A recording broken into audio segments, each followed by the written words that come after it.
최근에 여행 좀 하는 한국인이라면 다들 한 번씩 해본다는 일본 소도시 여행. 그 중에서도 한국인을 사랑하는 일본 도시가 있다 해서 다녀왔는데요. 관광지 무료 입장 쿠폰도 주는데 공항에서 관광지까지 무료 셔틀도 운영 중이라 일본 여행 초보자들도 쉽게 다닐 수 있는 여행지로 소개드려볼까 합니다. 안녕하세요. 단짝이랑 여행 다니며 빡센 리뷰하는 놀자구입니다. 이번 영상에서는 한국인들을 위한 혜택이 많은 일본 소도시, 바로 마쓰야마를 소개드릴 텐데요. 제가 다녀온 2박 3일 일정으로 여행 준비부터 맛집, 그리고 관광지까지 모두 정리해보도록 하겠습니다. 순서는 항공권부터 시작해서 2박 3일 순서대로 숙소, 맛집, 그리고 관광지와 한국인이 받을 수 있는 혜택입니다.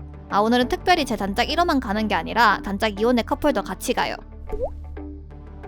먼저 저는 인천공항에서 제주항공을 이용을 했는데요. 한국에서 마쓰야마까지 가는 비행기는 2025년 3월 기준, 인천공항에서 제주항공이 주 7일, 그리고 부산에서는 에어부산이 월요일을 제외한 주 6일을 운영 중입니다. 저는 2월 주말 기준 30만원 초반대로 예매를 했는데 보통 평일엔 10만원 후반부터 20만원 초반까지 보이고 주말에는 20만원 후반 정도라고 생각하시면 될 것 같아요. 제가 단짝 2호네 커플이랑 같이 가려고 주말에 예약해서 그런지 조금 비싼 감이 있긴 합니다. 출국 전에 시간이 남으신다면 미리 비지재팬 앱을 등록해주시는 것도 좋은데요. 이건 온라인 입국 심사라고 생각하시면 됩니다. 일본 도착해서 해도 되지만 공항 와이파이가 느린 편이라 속 터질 거예요. 마쓰야마가 처음이신 분들을 위해 더보기란에 작성 방법 링크를 걸어놓을 테니 꼭 참고해주세요.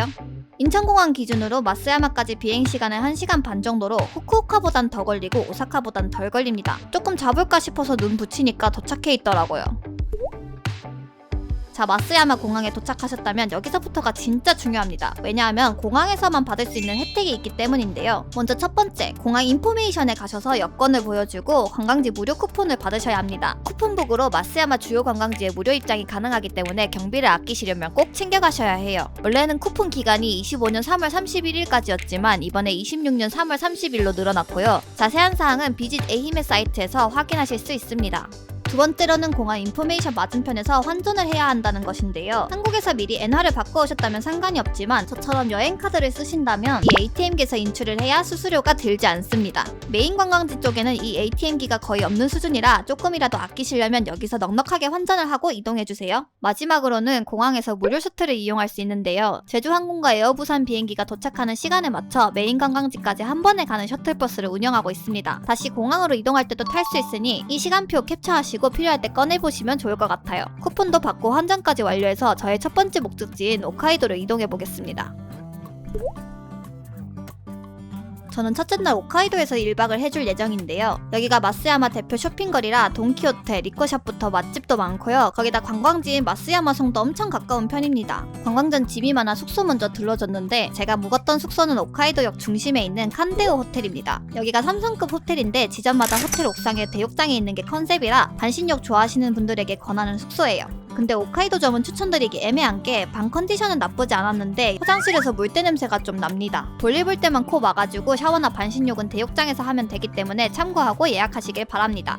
호텔 입구에서 조금만 걸어 나가면 여기서부터 쭉 상점들이 줄 서 있는데 이곳이 바로 홋카이도 상점가입니다. 가차샵부터 맛집, 카페, 그리고 돈키호테나 리코샵이 있어 쇼핑하고 싶은 분들이 오시면 좋습니다. 다만 일본 소도시라 그런지 빈 상가도 꽤 있는 편이었는데 돈키호테 같은 경우에는 핫한 아이템들이 없는 경우가 있더라고요. 그래도 일본 핫한 도시들처럼 관광객으로 붐비는 것보다는 저는 이런 소도시 감성 나쁘지 않은 것 같습니다. 어느 정도 쇼핑을 즐겨주고 저녁으로는 한국인들 후기도 많고 구글 평점 4.8인 야끼니쿠 집에 방문을 해봤습니다. 룸타입으로 되어 있고 후기를 보니 예약을 해야 된다는 이야기가 많았는데 다행히 오픈런으로 바로 먹을 수 있었어요. 여기 직원분이 번역기로 소통도 잘 해주시고요. 세트 메뉴 2개랑 우설을 시켰는데 고기 퀄리티 아주 마음에 듭니다. 일본 여행이 처음인 제 단짝 2호 커플도 맛있다고 잘 먹었고 저도 우설은 처음이었는데 고기가 아니라 버터를 먹는 듯한 느낌이었어요.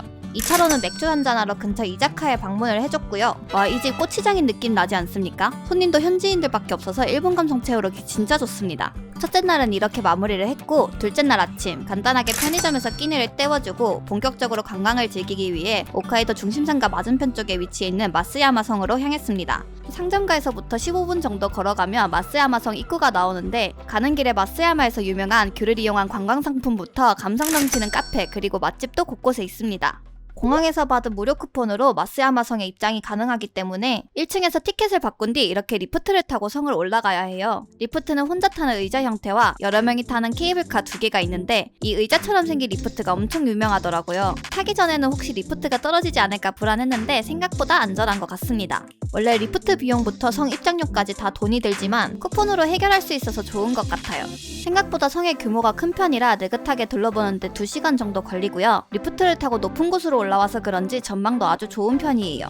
성을 싹 둘러본 뒤 점심으로 오코노미야끼를 먹으러 왔는데 여기는 제가 마쓰야마 2박 3일 동안 제일 맛있게 먹었던 식당입니다. 주택가 1층에 위치해 있어 관광지에서는 거리가 조금 있는 편이지만 진짜 이 오코노미야끼 다시 먹으러 마쓰야마에 또 가고 싶을 정도예요. 여기는 노부부 2분이서 운영하는 식당으로 내부는 좁지만 깔끔하고요. 오코노미야끼랑 야끼우동 2개를 시켜봤는데 둘 다 군더더기 없는 맛이라 단짝내 커플도 맛있다고 아주 잘 먹었던 맛집입니다. 이 다음 일정으로는 원래 마쓰야마에서 엄청 유명한 도고 온천을 가려고 했으나 저희가 어떤 채널입니까? 단짝이랑 여행을 200% 즐기는 방법을 알려드리는 곳이잖아요. 도고 온천에 대해서 알아보니 3000년 역사가 된 곳으로 관광지로서 의미가 엄청난 곳이지만 생각보다 대욕장 시설이 평범하다는 후기가 꽤 많더라고요. 물론 공항에서 받은 쿠폰으로 도고 온천 무료 입장이 가능하기 때문에 대욕장을 이용해보는 것도 나쁘지는 않겠습니다만은 저는 이왕 마쓰야마까지 간 김에 좋은 온천에 가보자 싶었습니다. 그렇게 발견한 곳은 개인 료칸과 대욕장이 합쳐진 숙소인 이곳 히가시도고 소라토모리입니다. 여기는 관광객보다 현지인 비율이 훨씬 많아서 그런지 확실히 관광지보다는 현지 느낌이 더 강했고요. 대욕장의 탕 종류도 다양하고 시설도 잘 되어 있는 데다 당일 온천 이용도 가능하지만 료칸 숙소도 같이 운영하고 있어 1박을 해도 좋습니다.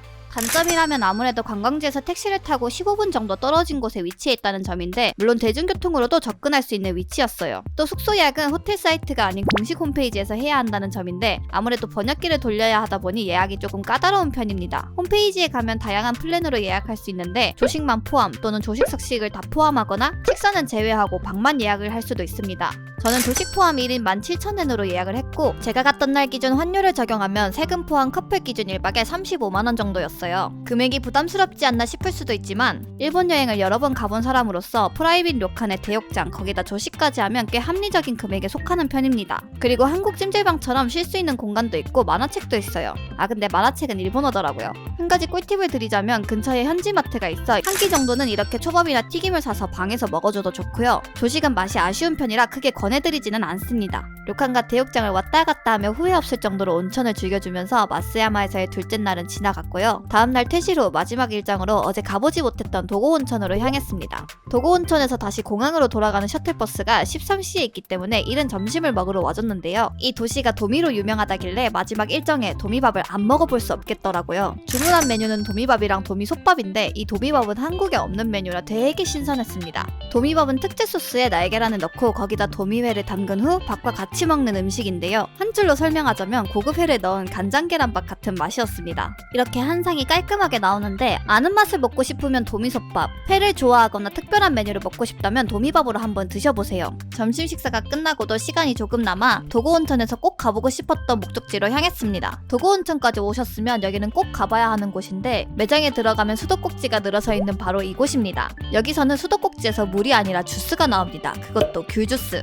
마쓰야마가 귤로도 유명한 도시라 귤로 만든 관광상품이 다양한 편인데 이곳에서는 다양한 품종의 귤로 만든 주스를 한 번에 맛볼 수 있습니다. 컵 하나 들고 원하는 맛의 주스를 컵에다가 담으면 되는데요. 소주잔 크기 컵 한 잔에 저렴한 건 200엔, 비싼 건 500엔까지 하니 이것저것 담다 보면 너무 비싸질 수 있으니 주의하셔야 합니다. 주스마다 산미나 당도가 다 적혀있기 때문에 처음 방문하는 관광객도 크게 어려움 없이 고를 수 있고요. 제일 맛있다는 주스의 이름은 키요미인데 이게 달달하면서 호불호 타지 않는 맛입니다. 이렇게 수도꼭지 귤주스를 마지막으로 저희 2박 3일간 마쓰야마 일정은 마무리가 되었고요. 도고 온천역 앞 13시에 맞춰 도착하는 셔틀버스를 타고 다시 공항으로 이동했습니다. 최종적으로 마쓰야마 2박 3일 경비를 정리해보자면 주말 기준 항공권 33만 9천원, 숙박비 23만 1천원, 식비 및 간식비는 15만 5천원, 그래서 총 75만원 정도가 들었습니다. 사실 여기서 쇼핑비가 추가로 들기는 했는데 쇼핑비나 식비는 개인에 맞춰서 추가로 경비를 더 잡아주시면 될 것 같아요. 많은 분들이 일본 여행을 가시지만 아직 다른 곳에 비해 마쓰야마는 덜 알려진 것 같아 여러분들의 여행에 도움이 되었으면 하는 마음으로 이 영상을 제작을 했고요. 마쓰야마 여행 2박 3일 일정표와 맛집을 정리한 PPT와 혹시 PPT도 보기 귀찮은 분들을 위해 더보기란에 정보를 싹 정리해 놓겠습니다. 그럼 여러분들의 여행에 도움이 되셨다면 좋아요와 구독, 알림 설정까지 부탁드리고 저는 또 다른 여행 영상으로 돌아오겠습니다.